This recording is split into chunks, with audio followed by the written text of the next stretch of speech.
The new faction is like the I want to it's not Arborians, but yeah, there's one DLC adds like a big new faction, and then another DLC adds like this cool.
Hello, everyone.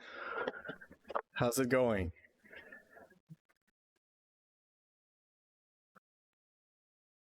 Hi.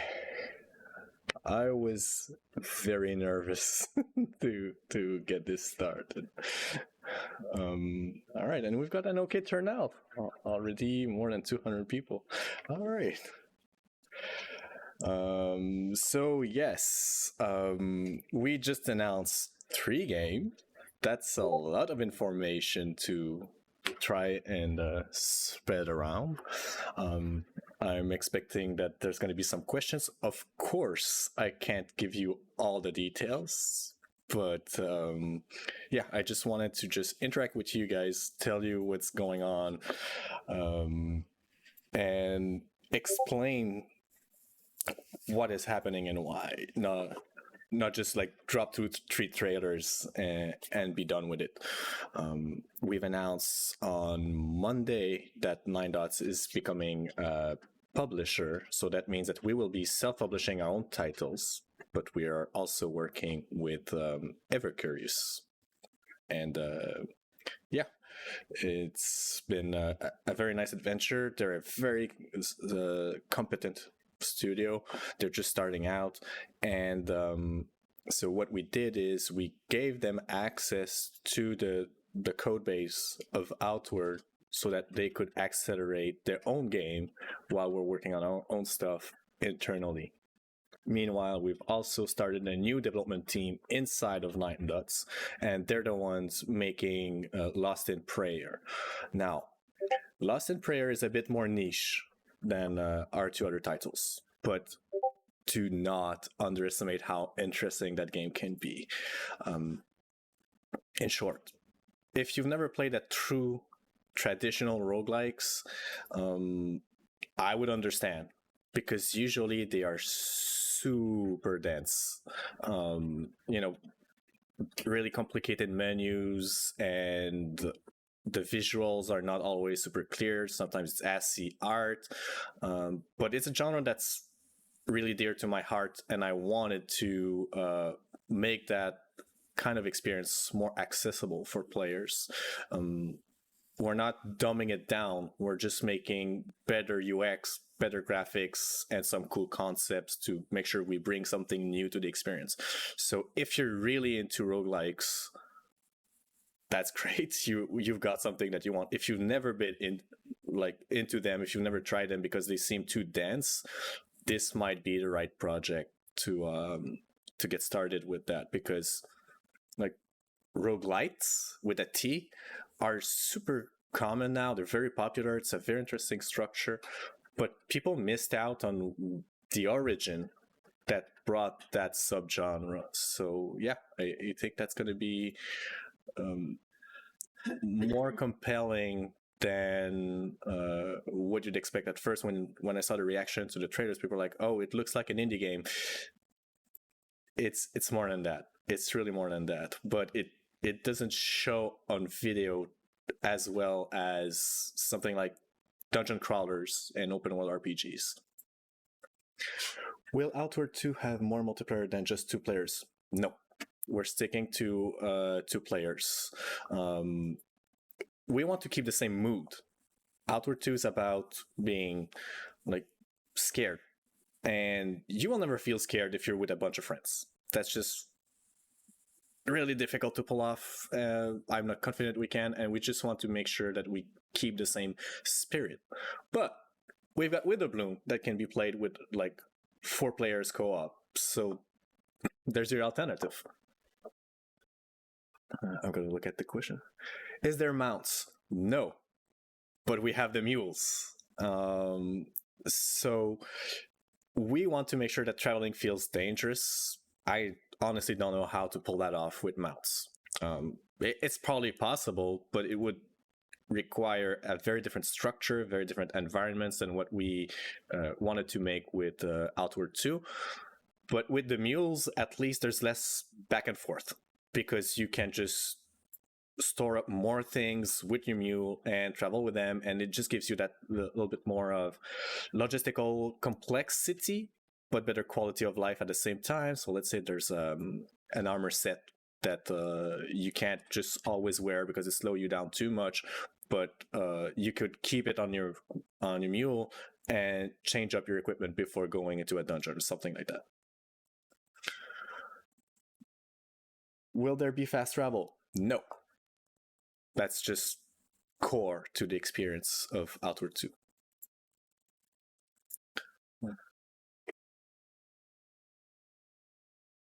Sorry for that. You people dropping ads. Okay. Looking at that, trying to look at the question, but there's just so much being thrown at the same time. Do mules need to be taken care of? Yes. So they have a health pool. They can't permanently die, and you need to feed them. So yeah, like I said, it's adding logistical complexity to have them. How many skill trees? We're gonna have the same number, so we're targeting 8 trainers with the different skill sets. So how can I say this? We are not trying to have more content, like more breadth than we had before. We want to have higher quality, but to keep the same scope. So we nearly doubled the development team for Outward 2, but we're making sure that we can spend more time on every single thing that we are adding. One thing that is expanded significantly is the quantity of narrative content. So the stories in the game will be more fleshed out. And that's a bit something that we wanted to demonstrate just with the voiceovers, the communication between Siemens and Calixa. It's the first time that we have a trailer that has some story focus, and that's also announcing that we will be taking that very seriously to deliver the story in a way that is a bit less clunky and low production value than it did in Outward One.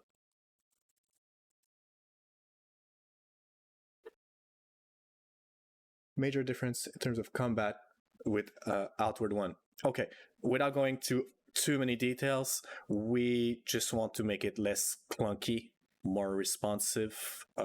It's feedback that we've heard over and over again, and honestly, I tend to agree. I don't dislike what we've done with Outward One, but it's not to the same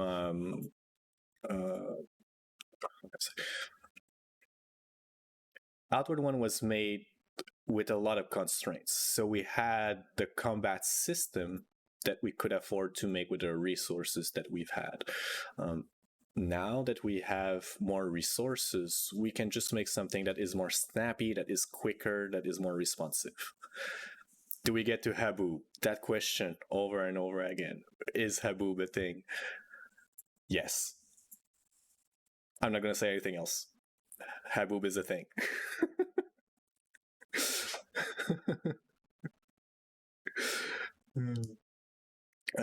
Does Jean-François is doing the OST again, the soundtrack? Yes, he's been working on the soundtrack from the very beginning. The music that you heard in the trailer was also composed by him. There's some of the segments that are the main theme of Outward 2. OST is back, baby. Damn right it is. When am I able to wishlist the game? Okay, so maybe the Steam page is still not live. I don't know what's blocking it right now. Okay, I have confirmation that it is still blocked. We're just waiting for approval of the Steam page. As soon as it is live, we will update you guys, and you'll be able to wishlist it. The two other titles are already live and good, so if you are interested in those titles, you can wishlist them, and please come back to Outward 2 once the page is live. It should be a matter of hours, really. Will a Black Pearl Bird be the boss in Outward 2? Probably not, but I see no reason why we wouldn't put that bastard back. Also, theoretically, there can always be changes, but in terms of release dates, I can't announce when the games will be releasing, but they were in order of our intent of release. So Lost in Prayer is coming first, Wither Blue after, and Outward 2 will follow. What has changed in terms of survival? Okay, so we wanted to make the calendar a year-round thing. So in Outward 1, it was kind of flipping between seasons every 5-10 days. In Outward 2, we will have an ongoing calendar. So there's going to be months, there are going to be seasons, and what the seasons do changes per region. So some regions will have different obstacles. So of course, if there's you saw that there was in the trailer that there was snow, we are going to the Gildan Mountains and the city of Tramontane. That's super far north, so of course cold will be the main environmental obstacle. As for the others, that's to be revealed.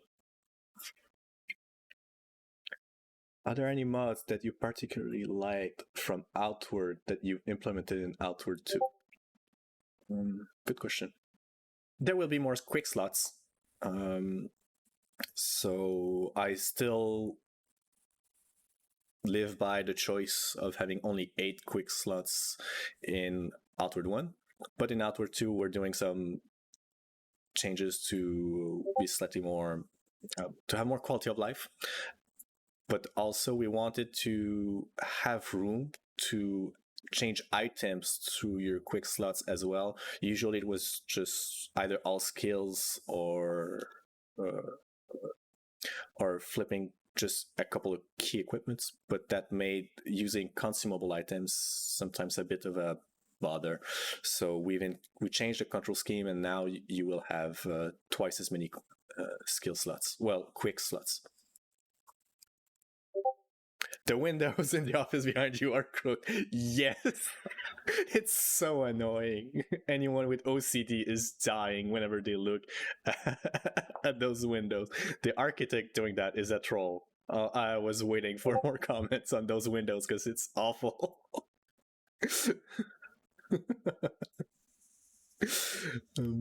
I would like to know, do we still have Cirzo? Nope. We have 4 entirely new different regions. 3 of them were on the map that you saw in Outward 1, and then we are going slightly more, slightly farther to the east for one of those, for the 4th region. Will the events start taking place before or after the original? It's 50 years after. As Siemens started during the trailer, he said it's been 50 long years. So all the consequences of the choice that were made during Outward 1 are meant to be reflected in the story of Outward 2. So that means, spoiler alert, that now there are Immaculates trying to be integrated in the human society, and the Levantine faction has grown in power as well. Please tell me we can use spears and shields. Sorry, no, we don't have one-handed spears.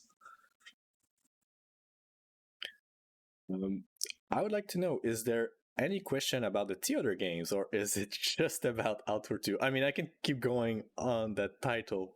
More voice acting. Yes, it's going to be fully voiced this time around, because we could plan ahead. Will we see more Elat or Queen Calixa? Yes. Witherbloom. Does Witherbloom have different regions like Outward? So Witherbloom is that dungeon crawler. There's going to be multiple dungeons with very different themes. I don't know if we're ready yet to explain all the details of the different places. I'm just going to say that the different regions are linked to different orchestrators. They were hinted at in the trailer. So it's like domains of the orchestrators, which are godly figures that you're visiting. Is the first game turn-based? Yes, it's top-down, grid-based, turn-based.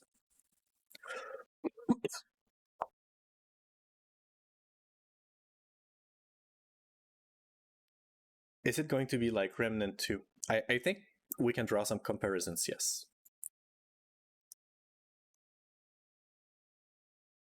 Will there be more freedom in the housing system in Outward 2? That's not an area of focus.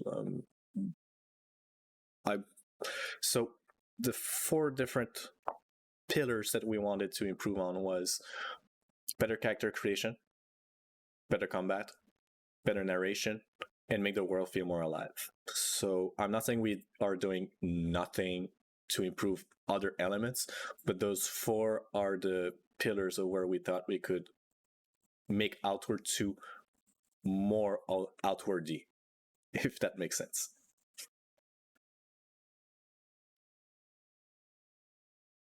Is the first game going to be releasing soon? It's gonna be releasing. It's the soonest one of the 3. They're not ready yet, but it's gonna go in early access first.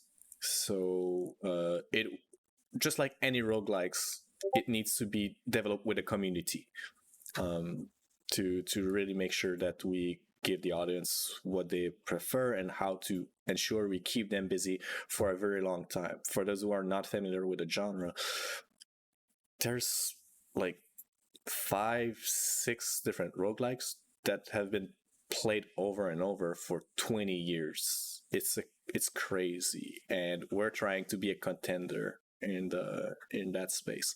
I don't know if it's going to be like continued development for 20 years, but we want to give enough focus to the players, enough content to focus on for the players to just keep going for a very long time. One thing we can announce is there's going to be like 50 different forms, like 50 different classes, and since you can go either in hell or in heaven, like if you want to complete everything, you will need to complete 100 playthrough to kind of see how it feels to be at that specific angel going in heaven, that specific angel going in hell. So just something to keep you busy for a very long time. And with procedural generation, the random elements will just keep you on your toes. Will there be all sorts of different mythologies? So we are using the kind of heaven and hell mythology very like with a lot of freedom. We're just making sure that we are not constraining ourselves in like biblical interpretation. It's like, I think you saw there's a monkey that you can play as one of the angelic creatures. That one is a bit more Chinese mythology. So we are just gonna take anything that is inspiring us and also just invent entirely new creatures as well.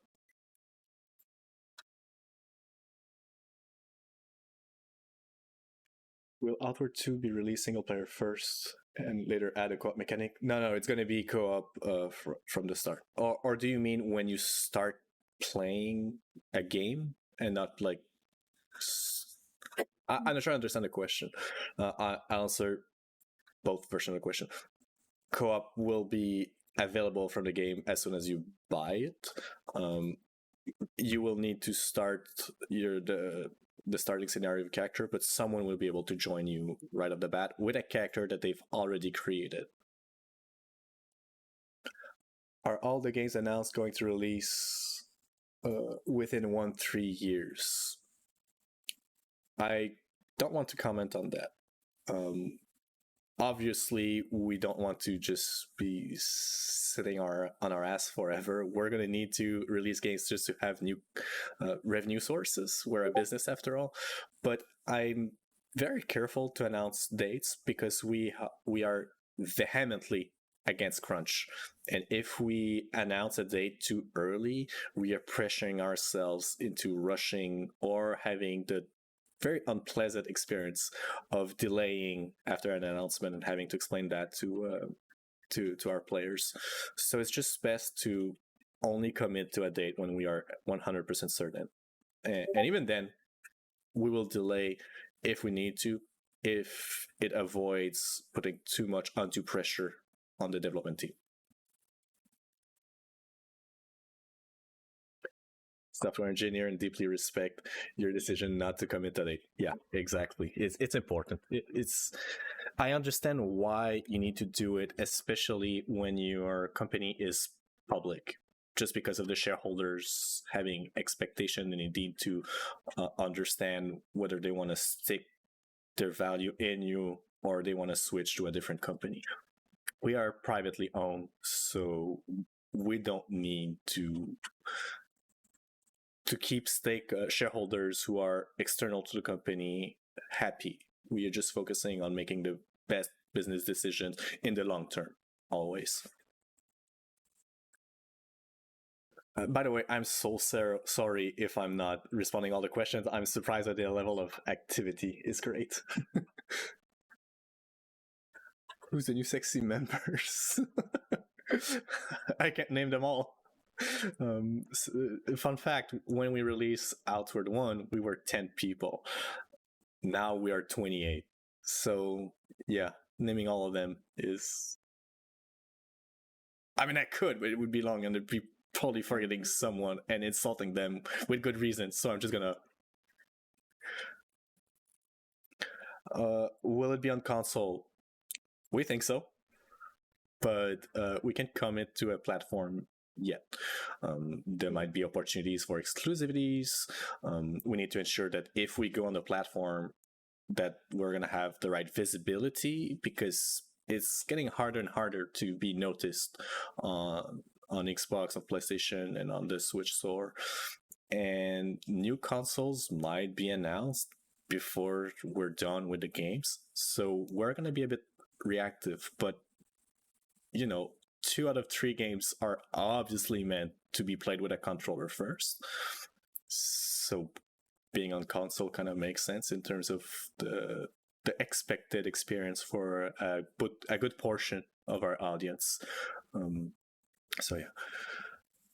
Is it in Unity? So Lost in Prayer is made in Unity, but the 2 other games are in Unreal. We made the shift actually not that long ago. We had to do an engine switch following some ill-advised decisions from Unity, and what you saw is based on like just a few months just reconverting everything we had done in Unity to Unreal to be ready to showcase everything in that trailer. Oh, I forgot to mention that one is super important. We're gonna be showcasing all 3 games with playable demos at PAX East this month, so it's gonna be playable. So if there's anyone in the chat who's going there, come over, come see us, and you'll be able to try all 3 games. Will the magic system be combo based? Oh, damn right. Oh, in Outward 2, yes. In Witherbloom, it's too early for me to announce exactly how it plays. And besides, I think I'd rather let Ever Curious reveal that kind of information on the more nitty-gritty aspects of the mechanics.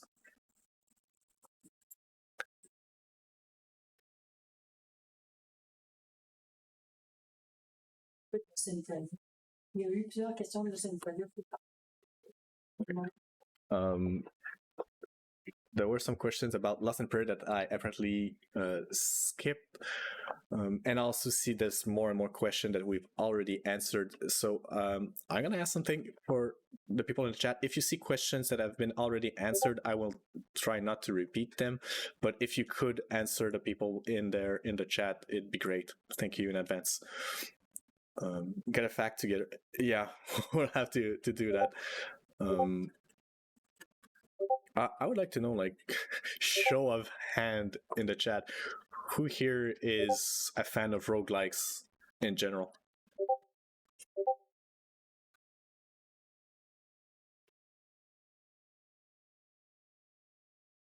Okay, it's not so bad. There's quite a few. Nice. Very happy to see that, because it's such a potent genre, and I wasn't sure what level of attraction we'd have with that. It's a very personal decision, I guess, that I wanted to see that. I know that there's a public, but I just don't know how spread they are, and how many of the people who know us for Outward would also care about roguelike, because they're different experiences, but they share the same design pillars. For instance, I care about games that allow for a lot of self-expression. When you play a roguelike, you want to play it your own way, or else it would be boring if you're just trying to do exactly everything perfectly. It's more like, oh, I wonder if I can try that and see how it works out. And that's a mentality that is reflected also in God Factory that we made before Outward, and it's reflected in Outward, of course. Then there's the high level of complexity, the big difficulty curve, the rewarding exploration. Those are all things that we want to hit on with all of our games. And yeah, so it's good to see that there's so many people who care about that genre within our audience. It shows that I wasn't so off about that. How important will faction be in Outward 2? I'm not sure how much I can reveal there. Well, I'm just going to say, just like in Outward 1, there's going to be 3 different factions that you can join. If you join one, you can't join the others. So there's a lot of permanent choices that will define your playthrough. So in that regard, you can expect the same, but once again, we intend to deliver it better. Will quest progression be shared in co-op for Outward 2? It's probably going to be it will be the same structure as we did in Outward 1. The idea here is just we don't want to give all the rewards of playing two different factions. If you play one character in one faction and then you play with someone else, their faction, you shouldn't be getting the rewards from both. So we have to choose, like, do we go for a more static party structure, like, say, Divinity or Baldur's Gate 3, versus something that is more like each character has its own story and rewards, and you just join each other like you would see in, say, Diablo or Borderlands. New armor DLC. Two mules help you with the fighting.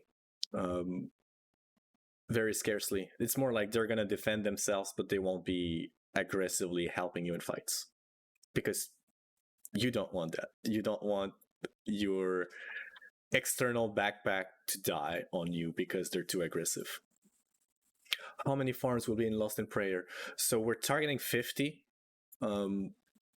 with the intent of adding more as we go.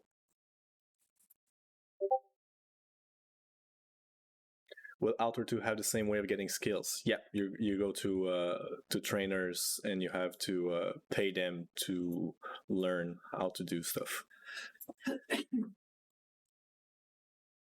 Any change in crafting? I'm not ready to share information on that, aside from there's going to be differences, but it's going to be recognizable. Any magic changes? Yes, there's going to be some spells that are familiar. There's going to be entirely new skill trees as well. So we're trying to have the right balance of novelty versus familiarity. So Outward 2 is very much an outward game, but it is a sequel and it has to have new stuff and new deviation.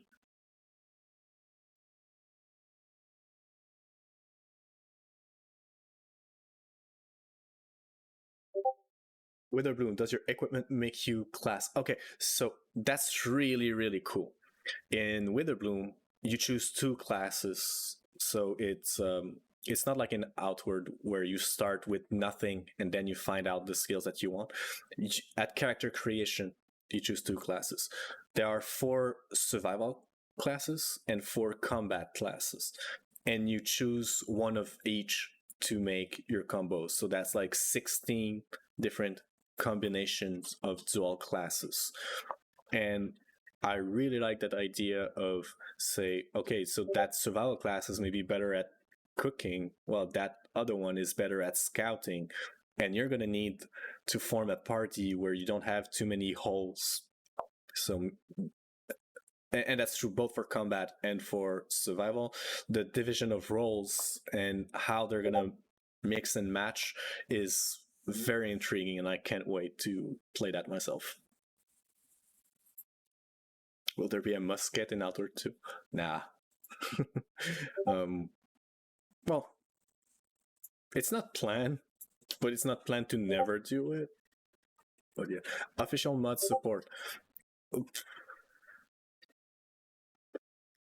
It's harder to do with the engines and everything. If we do it, it's probably going to be post-release, not at release. Right now, we already have too many balls to juggle at the same time. Can I hug the pearl bird? I mean, if you want to be pecked.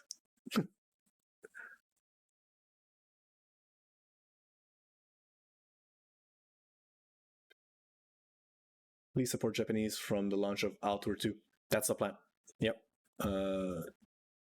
Japanese, Korean, Polish, French, German, English, obviously, are all languages that we will be supporting from day one. I know I'm forgetting a bunch. I think we were targeting 10 different languages from launch. And that's a very good question. Like, will we support that many languages on all the titles? We're looking at the different regions, the different markets, and what makes sense. Of course, we don't want to lose money localizing titles, and we're still very new at this. Like, we have yet to publish games in many different territories and do all that localization. So we're gonna figure things out as we go. Not every decision is set in stone already. Can I still be a Trog spawn in the game? What do you mean? Who can play as a troglodyte?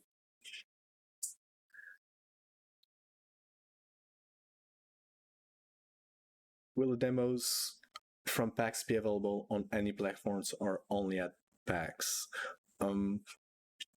Probably only at PAX.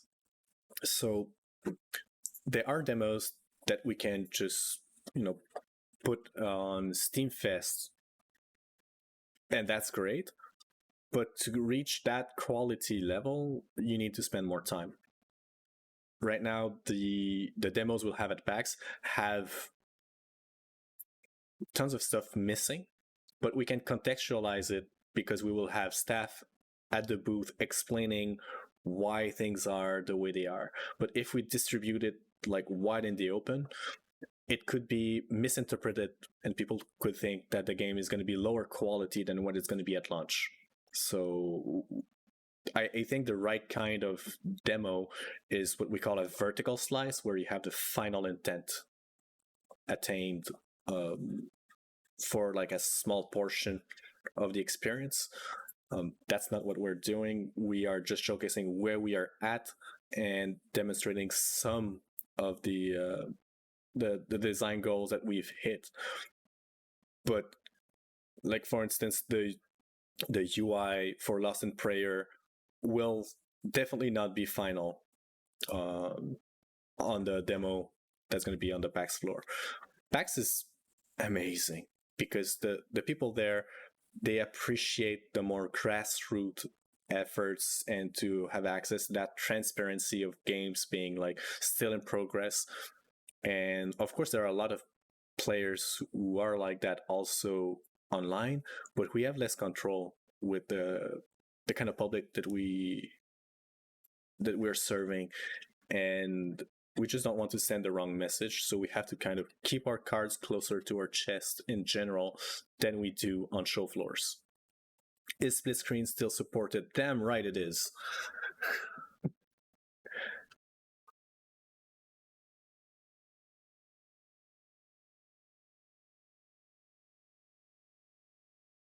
Will it be higher fantasy setting than the first game? It's going to be similar. It's the same universe. It's still Ori. There's like some new things. We like to call it internally arcane punk, which is where magic is fueling some technology, and it affects how people live. But that's mostly affecting the heroic kingdom of Levant, and we have also observed some of that in the DLC of Outward. The Soroborians, they had some things that were kind of magical gizmos.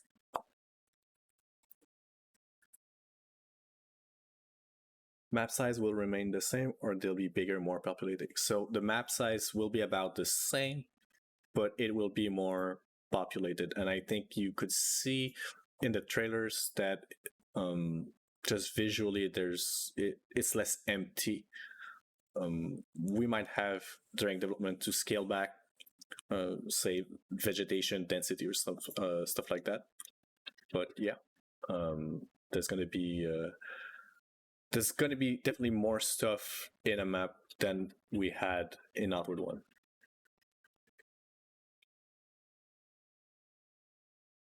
Will we learn more about Two Moons? Oh.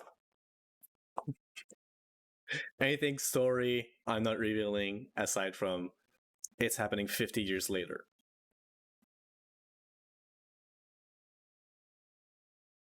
I think I'm gonna be staying for like 5 more minutes. New weapon types. Not revealing that yet, but yes, there are. We'll definitely at SARS pickaxe. Dual wield, yes. We've showcased that in the trailer. You could see someone using 2 swords. That's something that had been requested a lot, and the new control scheme that we have also is very flexible, so it's going to be very nice to use a different function of one weapon in one hand and the other. And when you have a two-handed weapon, we're going to add more options to that weapon. Since there's one hand that is unused, it means that the inputs from that hand are added as options to a two-handed weapon. Better not add GPS or anything like that. Don't worry. We're sticking to the same survivalism and realism. Outward 2 has to be immersive. That's what Outward was about. It's how about we feel immersed in a fantasy world rather than just have everything spoon-fed to us, and Outward 2 is very much the same.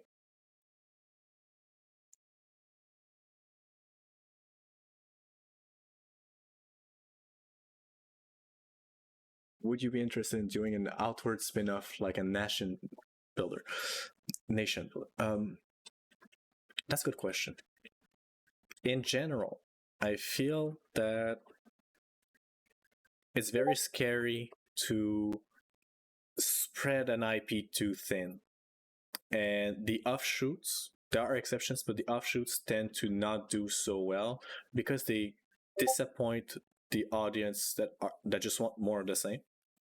While the people who would want what that spin-off is doing, well, they might think, but I don't care about, let's say we take Outward, for example.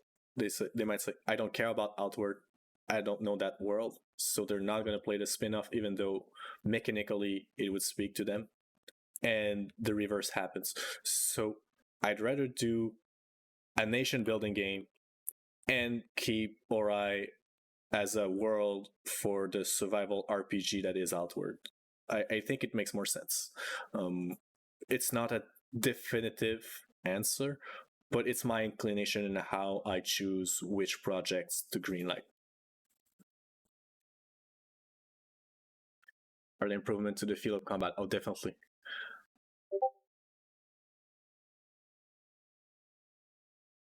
How did you build the best game ever? Rhetorical question. Well, I like that question because it's something we have to prove at 9 Dots. It's a team effort, and that means that you need to prioritize the well-being and the productivity of the team. So my approach is to be very bottom-up. I try to not tell people how to make something and how long it takes to make it. I ask them how long it would take, and we do this back and forth to ensure that we plan ahead without impossible expectations. And that's one of the many ways to ensure we don't crunch. We work 37.5 hours per week usually. Sometimes there's a bit of overtime, but it's rare. So we keep everybody fresh and ready and happy to work rather than just squeeze the lemon until there's no juice left. And that's a big part of how we could make something as big as we did, even though we had very strong limitations, both in terms of bandwidth, because we were only 10 people, and budget. Like Outward one was made with less than $2 million of production budget, and that's extremely low for a game of that genre. But it just comes to making the right choice to support the team, and the team will support the game they're making in exchange. But we also have this very adult mentality of this is not like making games is not a game, it's a job. And we also have we're more rigorous in how we work. We don't do remote work whenever you want. We don't do like you can start whenever you want and finish.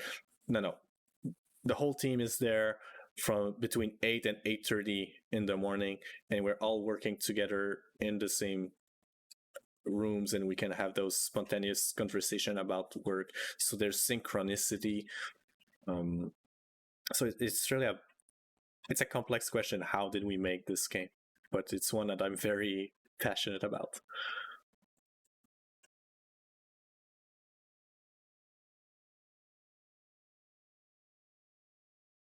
Kazudak saying congratulations on Petit Pixel, such a wonderful idea. Yeah, for those who don't know, Nine Dots has its own daycare, or rather will have its own daycare. It's something we wanted to offer our employees, and of course other people outside of Nine Dots will be able to have their children in our daycare, and we will prioritize other game developers so that we can have this shared resource in our ecosystem.